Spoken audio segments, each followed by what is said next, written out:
Welcome to another episode of Not Your Average Lives. Today's guest is Janice Berkenheger. We had a fascinating conversation about the universal laws, and we both believe in these laws and how they work. And we get into talking about our favorite ones, which was tons of fun. The thing that was interesting with Janice is that although she's a manifestation and money coach, and she teaches actually 7 of them.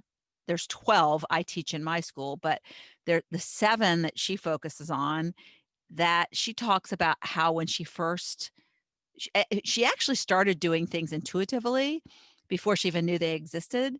And when she first came upon The Secret, which many of us know, that's about the law of attraction, she was a big skeptic. So her story, her backstory is super interesting on how she was skeptical, but she had this intuitive nudge that kept her wanting to know more, and she was open enough to allow that. So I loved chatting with her. I think that she has so much insight into this and how it works, and so many of her experiences in trusting the universal laws led her to where she is today, and how she's teaching others now how to believe in them. So I also want to apologize up front. I had some problems. I've switched over to a new microphone, and my headset doesn't automatically charge, which I discovered in the middle of this episode. So I lost my headset and I had to convert to my computer audio. So you'll notice a distinct difference. And my voice gets very quiet. You can still hear her pretty good. So I apologize in advance for that little technical glitch, but live and learn, right? Now I know to have my headset fully charged before I interview guests. So let's get right to the episode with Janice, and you can learn more about some of the universal laws. Welcome to another episode of Not Your Average Lives. And I have with me today Janice Berkenheger, and we hang in the same circles in these entrepreneurship groups, but we haven't really had an extended conversation until just now before I pushed record. And I'm amazed at how much we have in common. So we both were in the health and fitness business. We both are divorced. We both have our grandmas. We both hired our sons-in-laws to work for us. So many parallels. But one of the things that Janice does that I really am excited about talking about today is that she is a manifester, and she's done it for a long time. It took me a long time before I figured out how to do that. But she's done it for a long time before she even really knew what she was doing. And she also is a money manifester, which, I mean, manifesting is broad. You can manifest anything, but as it relates particularly to money, I think is interesting. So that's really helpful when you can manifest money stuff. So welcome to the program, Janice. Why don't you go ahead and introduce yourself? Say hello.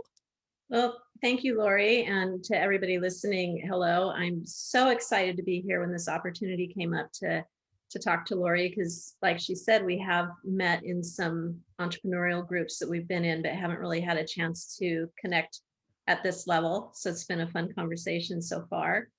I am a manifesting coach. I'm a transformational coach, health coach, anything to do with transformation. I am all about it. I'm passionate about it.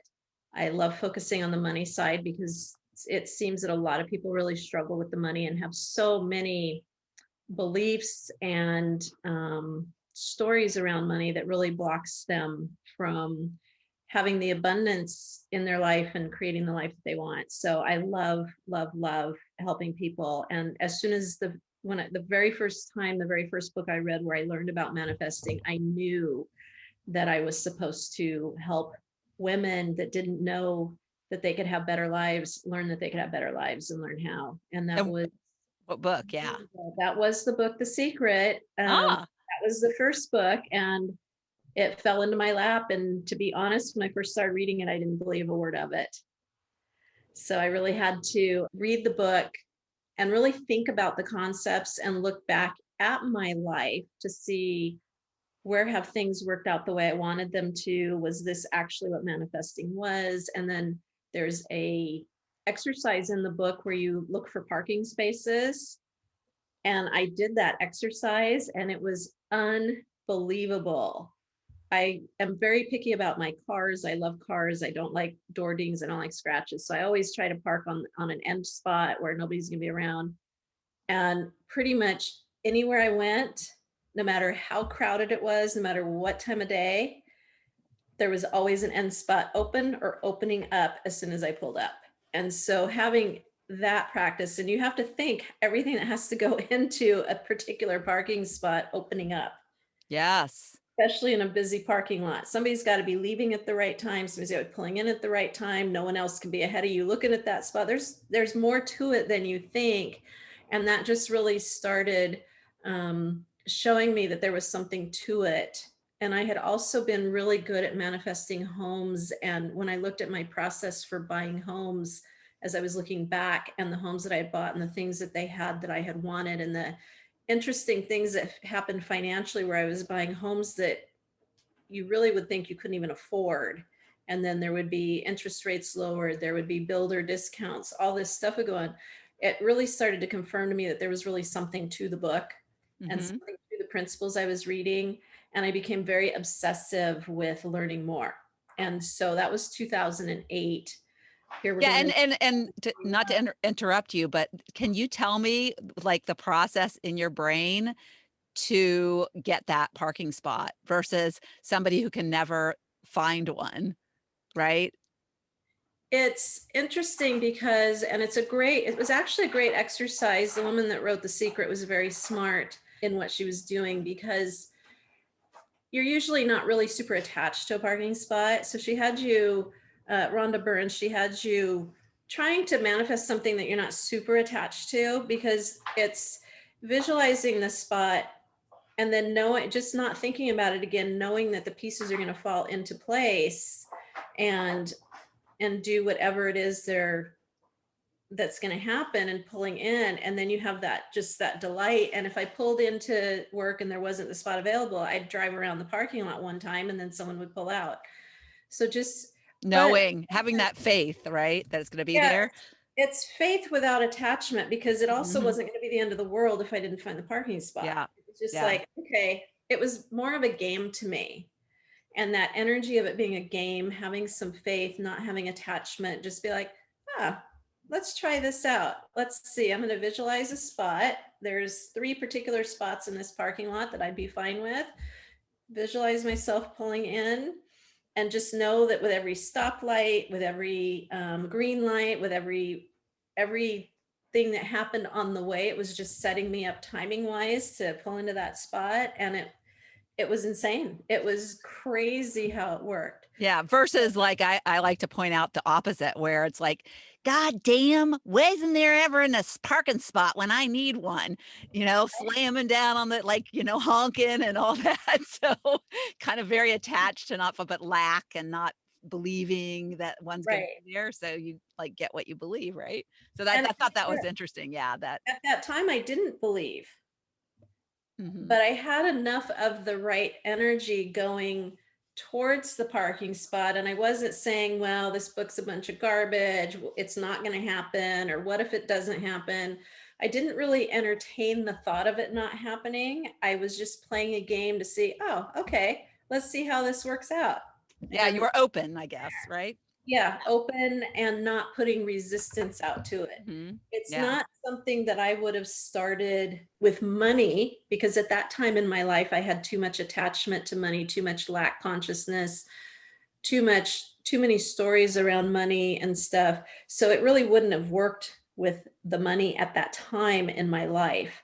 So the parking spot was a perfect thing. So anybody starting out with this manifesting process, just choose something. Hey, I want to see a brown car today, or make it something that's not 100% common. There's a million blue cars, there's a million silver cars, but just kind of something that isn't really hard, but also something. The other day I looked at the universe and said, just show me again how easy it is to get money. And 5 minutes later, 2 dimes fell out of my pocket that Ah!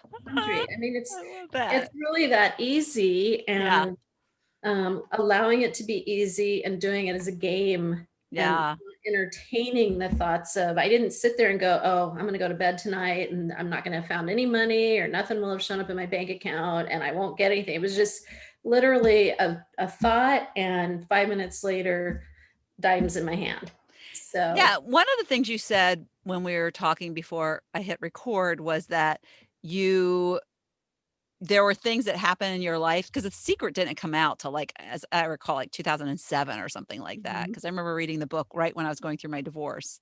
mhm, And it, like you said, and this to me is almost like in a way manifesting, but you only went to a year of junior college, yet you were very successful in business and mhm. jobs came to you easily and that sort of thing. So if you didn't and you were skeptical and manifesting, what do you think attributed it? What was going on with you and just always believing that it would work for you? Was there that with you that maybe you had a Actually, there wasn't that because I didn't know anything about manifesting. I grew up that you work really hard.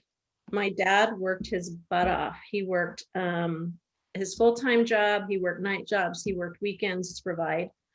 So I grew up there, and I grew up with a good work ethic.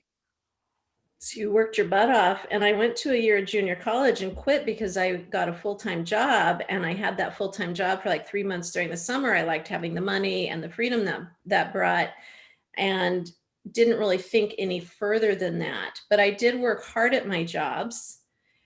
And it was just pretty much, my dad hated his job up until the day he retired. He hated his job, but he knew it would provide him with a good retirement. And if he passed before my mom, that she would have money the rest of her life.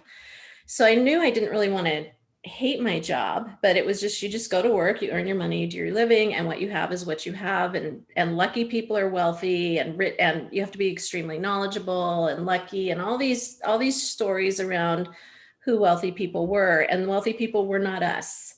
so And you did have that going on. so I did have that going on. Mhm. One of the things that we were talking about is I loved racing and cars and motorsports. And I found out because I knew someone in the printing business that the National Hot Rod Association and HRA was, their corporate office was like 20 or 30 miles from my house. And I just had a thought of, oh, that'd be really cool to work there.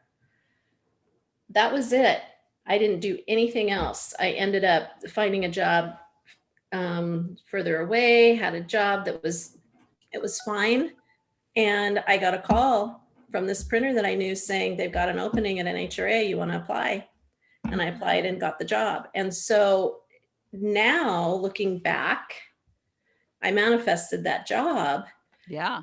And one thing that's a huge misconception with manifesting that I want to bring up is every single person is manifesting every moment of their life, whether they know it or believe it or not. But we're manifesting according to what we're putting out there. So we may be manifesting things we don't want. We may not be having consistently the things we want because we haven't learned how to use the universal laws and the various things that go into manifesting. We haven't learned to use the power of our minds and things. So we're always manifesting. So this is something I had wanted in my life, never knew those principles.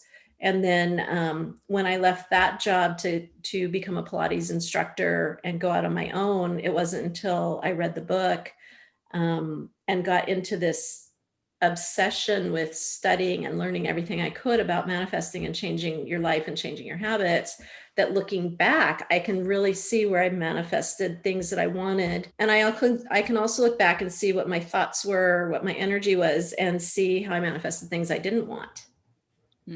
Yeah. It's so funny. That's another thing that we have big in common is I love cars too. Before I even got my driver's license, I could tell you what every type of car was on the road. I That was me. loved all the models, and I could not wait to drive. So I learned how to drive a stick shift on a dune buggy. My Mhm, sister's boyfriend had a friend who had dune buggies, and they're just homemade like Volkswagen engines. mhm, And we used to drive in these cornfields, and we would have so much fun.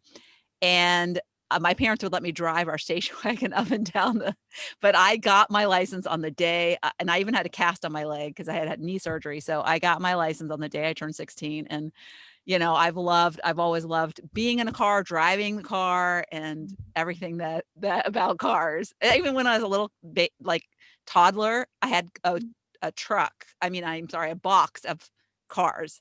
Like I Yeah. had a box of cars and I would play with cars on the outside in the yard. And yeah, so that's so funny. And we both didn't finish college.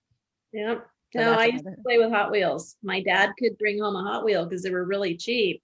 And so every once in a while, he'd bring us three home a Hot Wheel, and we were so excited that, oh, a new Hot Wheel. And I'd play with my brothers, and we were outside in the dirt building garages and Yeah. roads. Yeah. Those carpets now that they have roads in them. Yes. I'm so so jealous. Like, why didn't we have those when I was little? We had to be more creative. We had to use our Yeah. imaginations more. Now, did you have older brothers?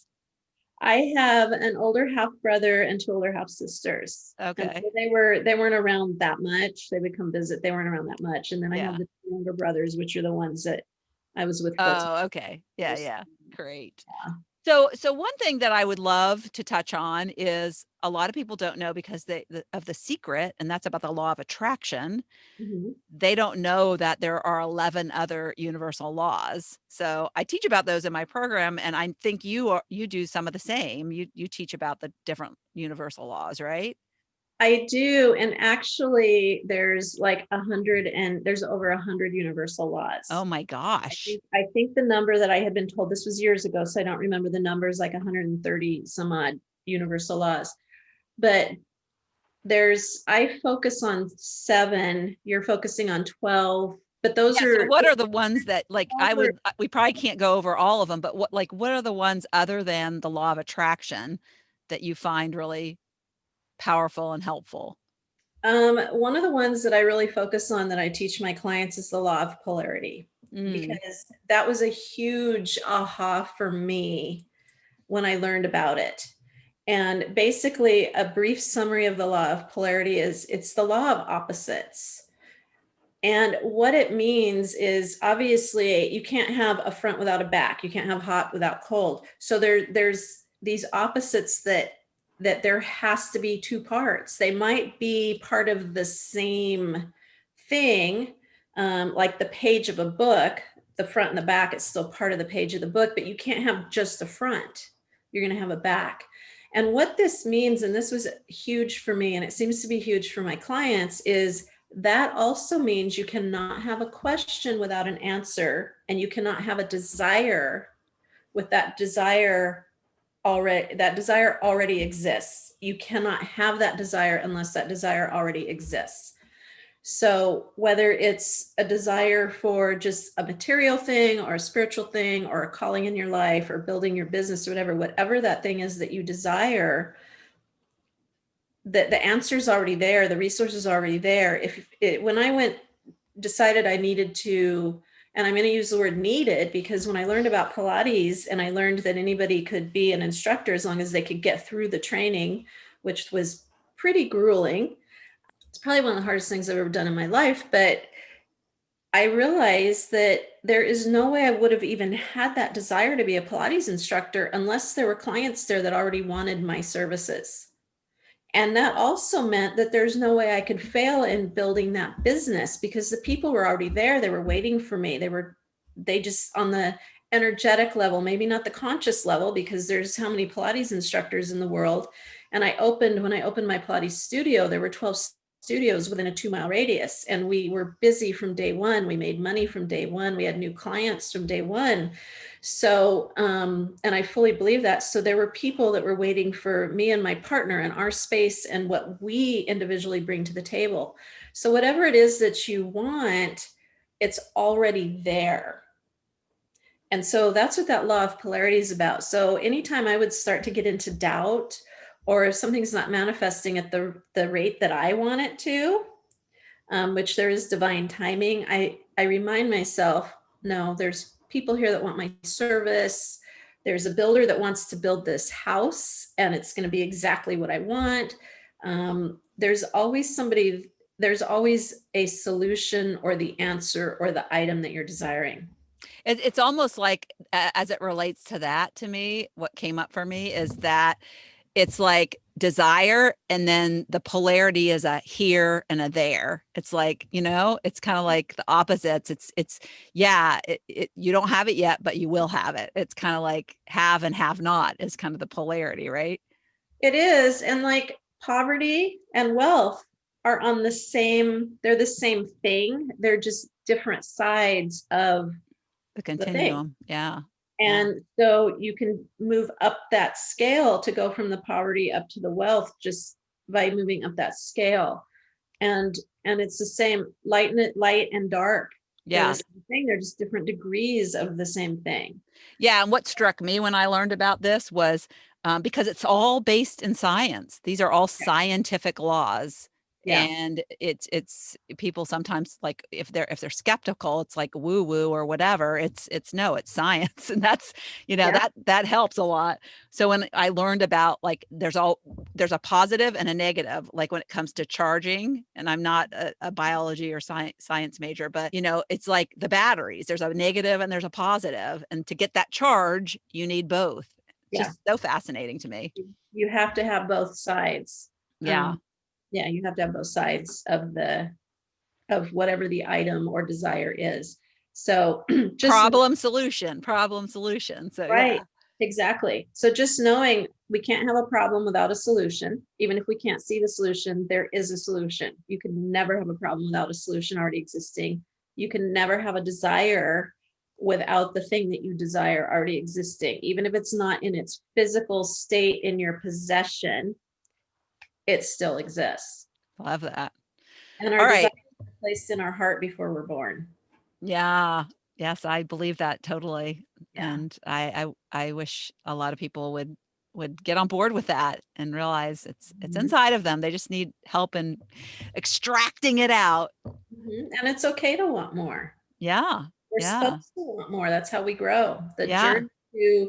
The journey to getting more, and more can be anything. There's no judgments here. More can be material, more can be spiritual, more can be serving at a higher level. Anything that's expansive that expands your life. We're supposed to want those things, and we're supposed to go after those things, because usually it's the journey from where you start to the acquiring of the thing or not acquiring of the thing, but the way you change, the person you're being, the things that you did, the things you overcame to get there. So a lot of people grow up that to be grateful for what you have and not to want more, that we're all supposed to want more. We're supposed to expand, and we're supposed to grow. And a lot of times in the achievement of the desires or the manifesting of the desires is where the growth happens. And that's why we're supposed to have these desires, so that we have that opportunity for that growth and that expansion and becoming the person we need to be. So, and we all, it's not a bad or a good. We all have different desires. We're all individuals. We all have different ways we need to grow. So it's what we want. Yeah. Yeah. I love that. So what other law would you like to share? I love this. I think it's such a great education for people who haven't heard of these. Yeah, oh my gosh, there's The so law of many of them. karma, is that one of your seven? The law of Um, karma? Yeah. I, well, I definitely believe in the law of karma. I do teach that a little bit. But yeah, that's an important one. It's been really interesting lately with the crisis that we've been in all year, the COVID crisis. And a very sweet woman that I know had gone into a store without a mask on. We are not under strict mask mandates where I live. And she'd gone in, and a man wearing a mask pretty much looked at her and said, "I hope you get COVID." And her feelings were very hurt. Her husband was upset. He wished he'd been there, all the stuff that goes along with that. But I told him, this poor man, by putting that out into the universe and wishing harm on someone, is only going to bring that back to him. And the sad thing is, he doesn't get that. He's scared, and he's reacting from fear and wishing harm on somebody else, and it's going to come back to him. So when we think of karma, the universal law that has to do with karma, it's like there's a oh gosh, the name of what I'm looking for isn't coming to me, but you throw it out and it comes back to you. Boomerang. Yeah. Thank you. Yeah. So it's like a boomerang. You throw it out and it comes back to you. So when you're putting good out and love out and giving, clean giving, which is it is giving with no expectations, um, then you're going to receive those things back. And it might not look exactly like if I give Lori $10,000, she's going to turn around and give me $10,000 back. You don't know how the universe is going to bring it back to you, but it will bring it back to you. So the giving and receiving, I think, is that's the law of reciprocity. So it is a different law than the law of karma, but I think they work together.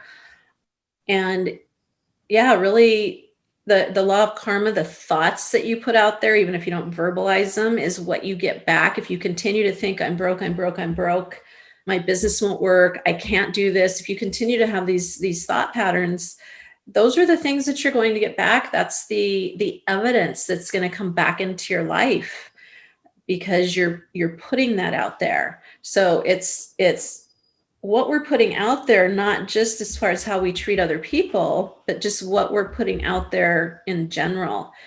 And there's things about the law of karma that I don't know that are far exceed what I've learned yet, that are on a spiritual level, that have to do with the karma that we're supposed to have in certain lifetimes with certain people that may come from past lifetimes. But so I'm not in a place to speak to that. I don't have that knowledge. But on the basic level, the law of karma, what you put out there is what you get back. And so even gossip, I Yeah. mean, even simple things like gossip, really paying attention to your thoughts and your words and your actions and making sure that what you're doing is things that you want to come back in your life. Mhm. Yes.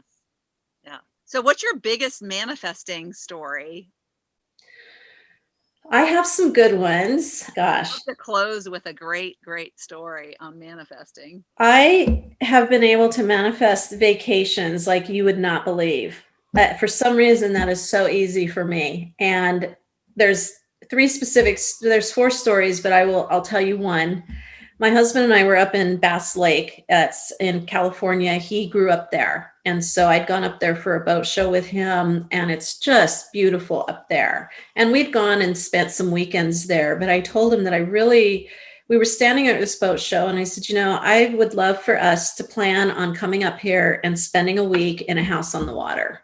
And we can start saving now. We can plan it for a few years down the road, however it evolves, but I would love to do that. Literally 5 minutes later, a gentleman that we'd never met walked up to him. My husband's a custom painter. He's an extremely talented artist. So this gentleman wanted his boat painted, was asking him questions, and continues to talk about he's also a custom home builder, has a beautiful custom home on the lake that sleeps like, I don't know how many people it slept a bunch of people. And he's willing to trade out staying at this house for paintwork. And I just sat there, and this was after I knew about manifesting. So I'm sitting there watching this conversation evolve, and I'm just smiling because I'm like, there's the house. So we ended up getting a bunch of friends, and they paid for their part. We traded our part, and this home was gorgeous. It far exceeded anything I had envisioned. It had beautiful finishes, a beautiful layout, a gorgeous view, a wonderful dock. I mean, it was amazing. It's fun when the universe provides you with better than you even imagine. And we were staying in that home 6 months later. It wasn't 2 years down the road. It wasn't having to save a ton of money and stuff. It was amazing. So that is one of my fun vacation stories that just That's just drops in my lap. yeah. Mm. Yeah. And before we go, I just wanted to touch on, I mean, the time has gone so fast because I am so fascinated with all the universal laws, and I could talk about them forever. Mhm. But I just wanted to share with the listeners, because your story, I like to highlight stories of midlife transformation, and you are a really great example because you started at 40, like making a big transition. So that, I guess, if you know, and you said 56 now. So 16 years later, and so 4 years ago you moved. That was a big transition when you Yeah. moved from where you lived in California to Arizona, which was a big adjustment. And that now you're doing more stuff online. So can you touch a little bit on like all these different midlife transformations that you've experienced and how you faced them and embraced them, faced and embraced them? Yeah, I'd love to hear that. Yeah. This is it's been interesting. I had left my corporate job when I discovered Pilates and felt like that was how I could be a better service. It would be more rewarding on a personal level to help people with their bodies. That was 2008. That was when the horrible economic downturn started and people were losing their jobs and their homes all over the place. And here I was trying to sell personal training and never been an entrepreneur before. And fortunately, the universe had my back and had dropped the book in my lap, which got me thinking different and doing different. And I created a mantra of I have my own economy, and there are people that want and can afford my services. And I did the work. I didn't sit at home wishing for clients. I went out and looked for clients, but I really filled my calendar with relative ease. And a couple of years later, opened my Pilates studio, which thrived. We decided to move out of state, and it happened many years sooner than we thought. I wasn't super prepared to give up the Pilates business yet. I was already coaching. I was doing health coaching. I was still learning about habit change and really how to help people at a deeper level. So it wasn't 100% new for me to go into coaching, but I moved into a completely new area where I knew no one and had to start meeting people, networking, and doing various things. And it's a relatively rural area, so it didn't quite go the way I wanted it to go.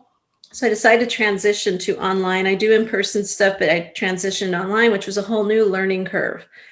So, And it's so hard to take change to it's so hard to take action yeah, when you're in the throes of just this difficult adjustment that you're not yeah. ready for. And it's easier to kind of like curl up in bed and pull the covers over you and just say, I just want to sit in this place. But I And guess, there were days I did that. There were days I'm like, oh my gosh. And, we touched on this a little bit. Every time we want to up level our life and manifest something and bring more expansion in our life, chaos ensues.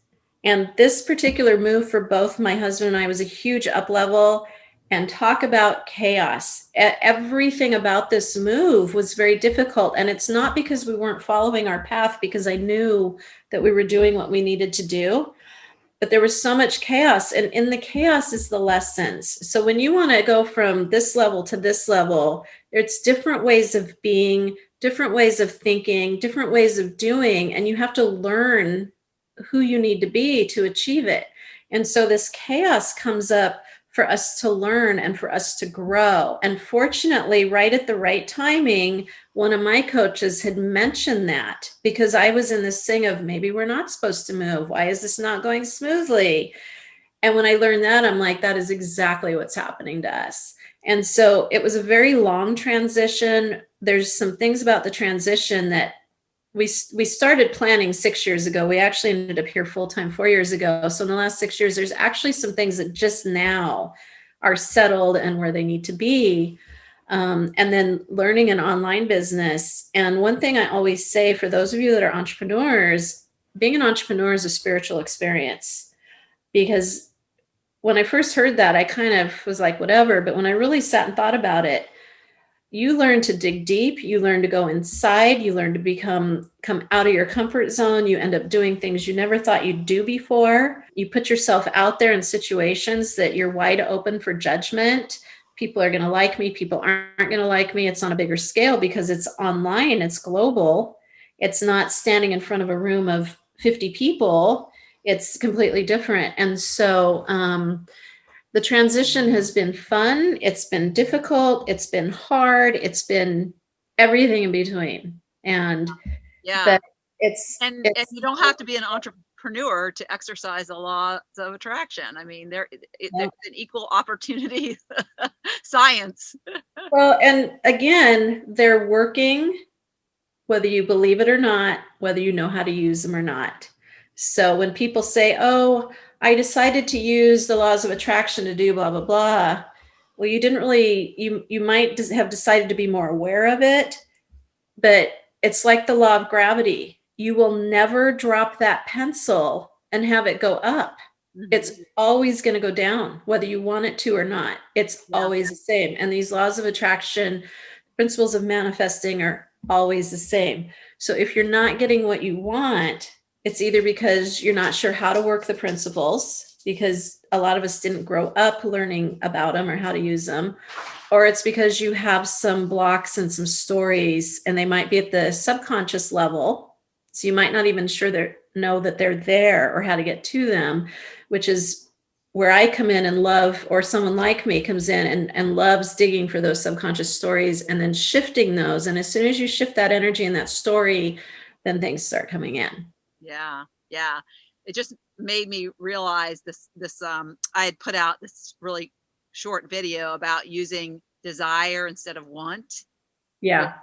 I just learned about in a book I read, and it was like so powerful. I don't realize how much I put the word want out there. So I'm like really like being aware of it now, because want indicates you don't have it, which is lack.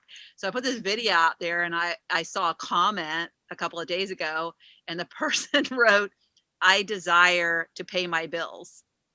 And my reaction when I read that was just feeling so bad for her, because that implies to me just a lack mindset, is that she's so focused on the money she doesn't have instead of what she truly desires to do with that money. And so desire to, I use these things as a way to have a vision that's not even in your current reality, and that have faith in that, and then use these universal laws just to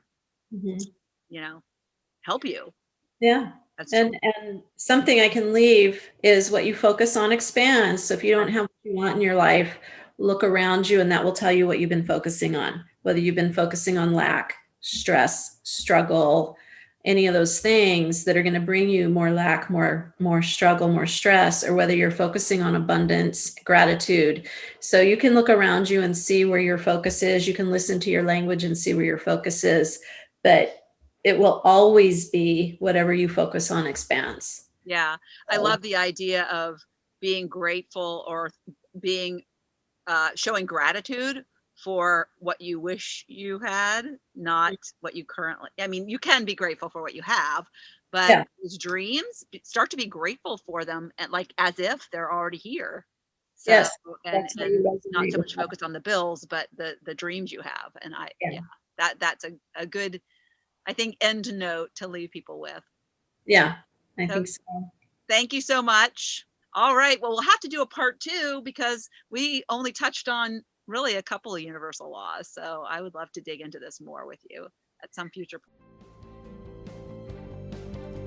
Thank you so much for tuning into the Not Your Average Lives podcast. If you haven't yet, make sure to subscribe on iTunes if you have an Apple device. You can find free resources and learn what else I have going on at the moment that might interest you on my website at notyouraveragegrandma.com. You can also find me on Instagram or Facebook at Not Your Average Grandma. If you liked this episode, it would make my heart so happy if you could leave me a 5-star rating. You can also add a review to let me know what you like about this podcast, which will help spread the word about it to others who need a little midlife inspiration. As always, be you, listen to your inner voice, and focus on reigniting that lost spark so you can start living your own, not your average life.